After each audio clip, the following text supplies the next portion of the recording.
everyone, welcome back to my channel. So in today's video, I'm going to be showing you how I do box braids on my natural hair with no extensions. So right now I'm just showing you what my hair looks like. The night prior, I went in and sectioned all my hair off. I didn't record this partly because it just took too long. I had to have like 2 mirrors and it was just like a lot of work for me, honestly, doing it by myself. So I'm glad I did this the night before though, because it made this process super easy. I didn't have to worry about parting or braiding anything off. So these 2 braids right here, I actually did them this day because I was on a Zoom call. So I did kind of make my hair look a little presentable. So I did the 2 braids and then I just put the rest of that up in a bun. So right now I'm just grabbing the first section of hair. To take down the rubber bands, I find it's a little bit easier for me to cut them, but I don't have scissors that are small enough. So I'm just using a little cuticle cutter. You'll see I'll use that like later on in the video. I just took that one down and then, yeah, I use a couple products. So first I spray my hair with water. This is just to get like a little bit of slip when I'm braiding. Then I use this hair butter by Maui Moisture. And then next, to just create a little bit of hold, I'm using this Ampro styling gel. Take my brush and just brush it out. Make sure everything's nice and smooth. Now, I have to say, I'm not like the best braider. I can do a braid, you know, I can barely do a cornrow to save my life. So yeah, the only thing that I would like just recommend for you if you're trying this at home is to just make sure to keep the hair in whatever direction you want it to fall. So when you start your braid up top, like if you want it to fall to the left, don't start braiding towards the right because your braid is gonna hold that shape. So yeah, I'm just doing a braid and then I take a little bit of gel at the end and just curl the end so that it kind of holds. I'm not putting rubber bands at the end. So yeah, I'm just turning around to give you a better view here. Like I said before, I'm using a little cuticle clipper. Like I pull the rubber band away from my hair, use a cuticle clipper and cut the rubber band. Just be very, very careful when using rubber bands. I honestly don't really recommend them. In this case, they were helpful, but they can really break your hair if you leave them in your hair for too long or if you just kind of like yank it out. So just be mindful. That little bit of hair that you just saw, I went in and cut my hair like, I want to say like 2 weeks ago. I cut that very like back chunk of it. So yeah, they're just like some of those pieces are just kind of shorter than others. But yeah, I'm just gonna let this video roll, let the music play. So if you have any questions, definitely feel free to comment them below. I'll check back in later in the video.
So I'm taking a little break right here. I saw this bug on my wall, and when I got closer, it was that bug, and there was one right next to it that was like stuck to the wall, and it was pretty gross. So just wanted to let you guys know what was happening there. Something I want to mention too, if you're doing this by yourself, then the parts might not be perfect. I noticed like a few of my parts towards the back like had some hair going in like another part and some hair that was supposed to be there. So like just now I noticed something. I had to get up, go look in my big mirror and kind of like section my hair off again. But I mean, it is what it is, you know, especially like the sections towards the back, I feel like are not going to be as noticeable.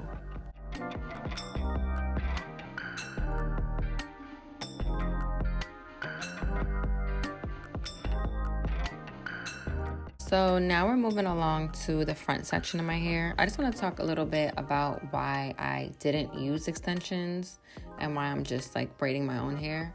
So I did box braids one time before. It was a few years ago, and I did use extensions. Now, I don't, like I said earlier, like I really don't know how to braid that well. Like my technique for like wrapping the hair around at the top to like kind of get it to like stick at the top, you know what I mean, and then like braid it into my natural hair is not a good technique. It didn't really work well, so I braided my hair and I had to wear a hat for like a week. You know, I kept them in for a week. I had to wear a hat because the parts weren't good, the knots at the top weren't good. So, you know, I'm like, let me just try something new, like, you know, let me just see. And like I said, like the sectioning and parting part was probably like the most time consuming for me. I was trying to do it and trying to make sure the lines were straight, and I was like watching a show and I kept getting distracted, so it really like took me forever, and it was a lot more tedious in my opinion than the braiding is. So like right now I'm just listening to a podcast while I'm filming. You know, it's like the braiding part is very repetitive and the sections are already there, so it makes it a little bit easier in my opinion. And when you get towards the front too, especially these sections, you just want to make sure to brush out your baby hair. Number one, because like it looks cute, you know, you want it to go with like the vibe, but also because those hairs are so fine and fragile that if they get stuck in the rubber band, or even like the braid, if the braid's too tight, then they will break off, you know, and you want to keep those hairs. For me, at least, I'm getting older, honey. I need all the hairs I can get, especially around the perimeter of my face. So that's just another quick tip as well.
All right, so I am done with my braids. I really like how they turned out.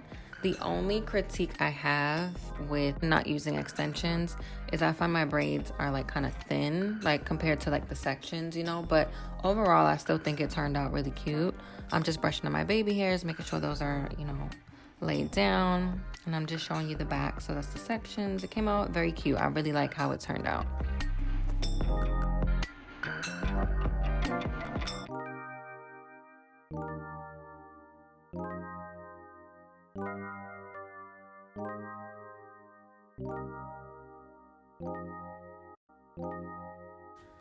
So to keep my hair looking good and keep my braids fresh and not frizzy, I'm just going to take this headband here. I'm using this because, like I mentioned before, I want to make sure that the structure of the braid is intact. So I want them to lay downward when I sleep. So I'm putting the headband, and then I'm just going to put this bonnet right over. That way I can sleep comfortably and I don't have to like tie my hair up in like a rubber band or like a scrunchie, because that will make, you know, the braids a little bit bumpy. So yes, I'm just gonna put my bonnet on, go wash my face, and go to bed because I'm tired, honey. This took me about an hour, okay? So if you like this video, please give it a thumbs up. I would really appreciate it. And feel free, like I said, to leave any comments below. Let me know what videos you want to see next. And I will see you in my next video. Bye.